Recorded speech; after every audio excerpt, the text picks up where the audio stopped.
the New England Antique Race who's come out onto the track. We'll be proud to turn the mic over to Ernie Boucher and Seekonk Speedway's own historian, R.A. Silva.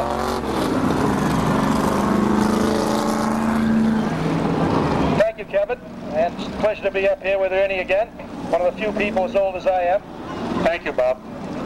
Actually, we're almost the old timers here get to be, but you look at some of these cars and they bring back memories.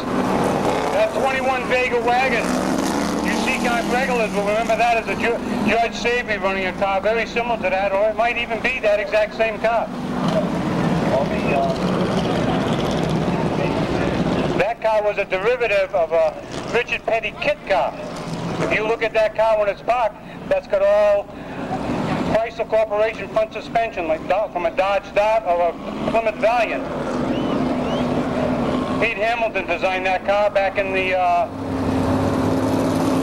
mid-70s, and they really turned the racing around here. That was probably one of the first cars we saw here at Seekonk with a left front tire as big as the right side tires. Prior to that, everybody ran a small donut on the left front. Pace of the field right now is at what we call cut-downs or super modifieds. It's the 1/4 car, which is a replica of a machine that Lee Allard built and drove here back in the early 60s. It's now owned by Roger Bowlby of Salem, New Hampshire, but tonight it's being driven by Charlie Lima, one of the movements behind the Star Auto Racing Club. That 2X vehicle you see out there, that is a replica of the Ned Flemke 2X. That's not the famous car. That's owned by Charlie Lima. But he also owns the number 10 car that's out on the track. That is an original Manchester Sand and Gravel number 10 that Eddie Flemke drove for many years at the Stafford Speedway. That car was enshrined at a local bar in Stafford Springs, Connecticut for quite a while until Charlie talked the owner out of it. Inside of the second row is the L1, and that's driven by a man that's very familiar to Seekonk Speedway fans. It's Leo Cleary, who has traveled up here from Florida to be with us tonight. Leo has had many feature wins at here, Norwood, Westboro, Thompson, Stafford, wherever these cars ran in the 50s, 60s, and 70s. Leo was also enshrined into the Hall of Fame at NER up in January this year.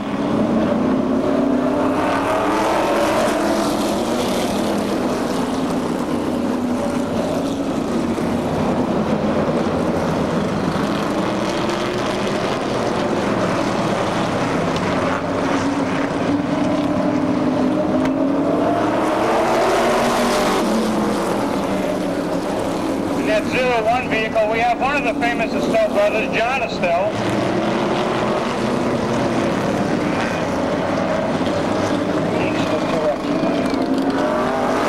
And that 2X I was talking about previously, that is Deke Astle, Old Tobacco in that car. You notice that M3 out there?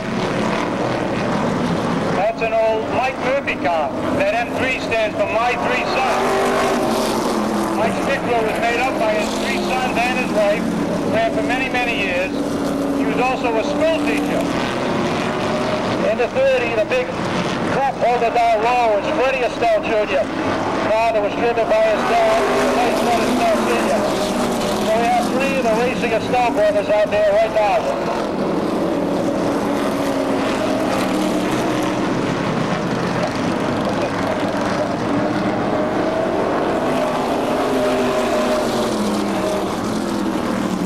Some of these cars, they really aren't racing, but sometimes when they get out there, they're adrenaline flows, and it brings back their lead foot, and they have a hard time taking their foot out of it.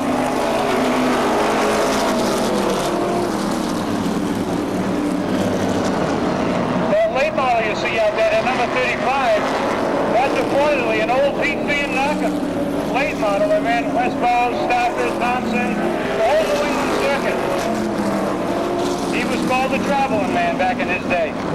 And matter of fact, Peter won the feature at Monadnock last week in the Pro Stock division. And Peter's still out there racing around. Leo Cleary out in the L1 just retired from racing 2 years ago. After he moved to Florida, he was involved in an accident, and the injuries forced him to retire.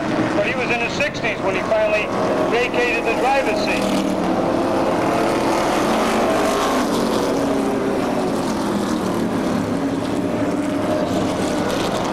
At number 10, Gremlin, going into turn 1 now, is an old Ray List car from the New Jersey and Pennsylvania circuit. It's a dirt car, early to mid-70s type of dirt machine down there.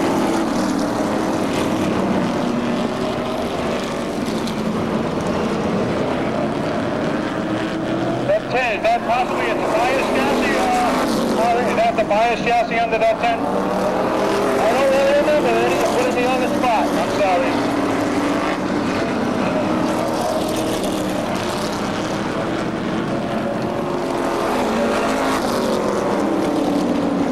The 01 coupe was driven on the turn from Lakeville, Massachusetts by Muggsy Stevens. It's not normally piloted by Al Morrow, but we have John Astle driving it tonight. It's been a long time since John Astle has been out on the track here, as well as a deacon. But as we know, the number 30, Freddie, was last week's feature winner. And up in Victory Lane, Fred dedicated that win to the memory of his dad, Fred Sr. A very moving ceremony up there.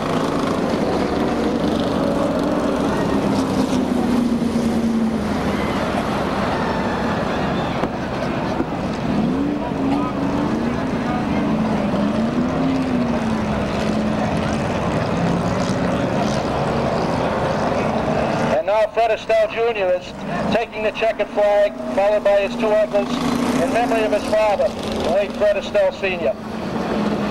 And on the starter's stand is a longtime Fred, Mr. Shippey, up there doing the honors, along with Larry. It's Ken Shippey and Larry Amaral, thanks to Jenny Perry.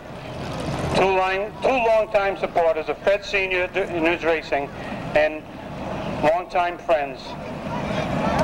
A fitting tribute to one of our fallen comrades, Fred Astle Sr.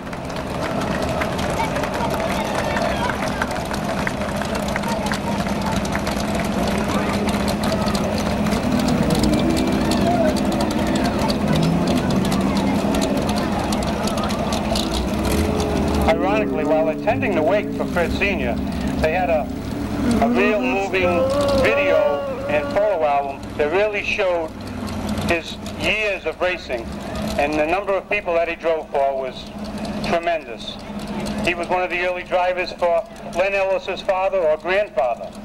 He drove for many great car owners. Bill Humphrey, who owned the 20 that was sponsored by Williams Corner Garage, also drove for Bill Ross, drove for Frank Quinn out of Newport. Many great car owners and great cars, and Fred sat in Victory Lane many times.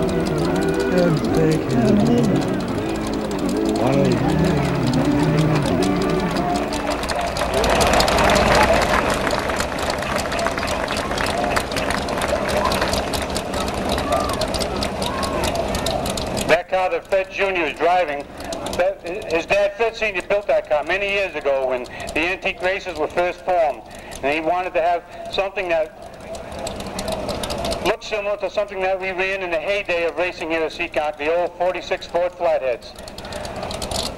Many a driver here that are here tonight remember those cars. Deke, John, Freddie. I saw Leo Roy who reigned from Pawtucket back then. He's here tonight.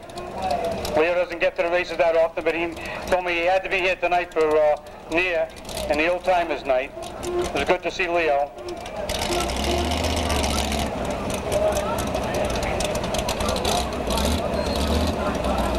All typical. Deke putting the bumper to John. While we were in, remembering our departed friends, I guess most of you know that Ralph Hop Harrington died several weeks ago. Ralph drove from the 40s through the early 80s at virtually every track in southern New England and won at all of them. Had a streak of wins at Lonsdale and here that was probably never been matched.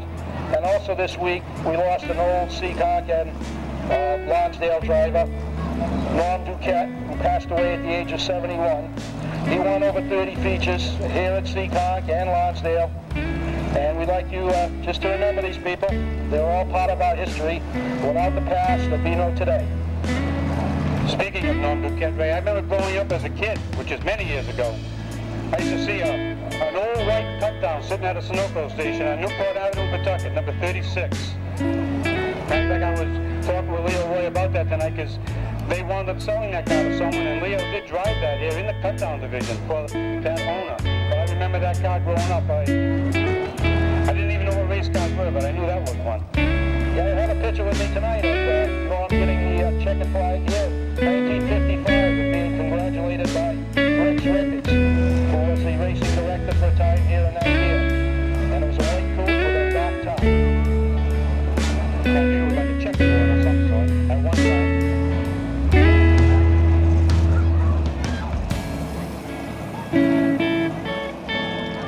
As we see some of these cars, a lot of these people have been coming to see cars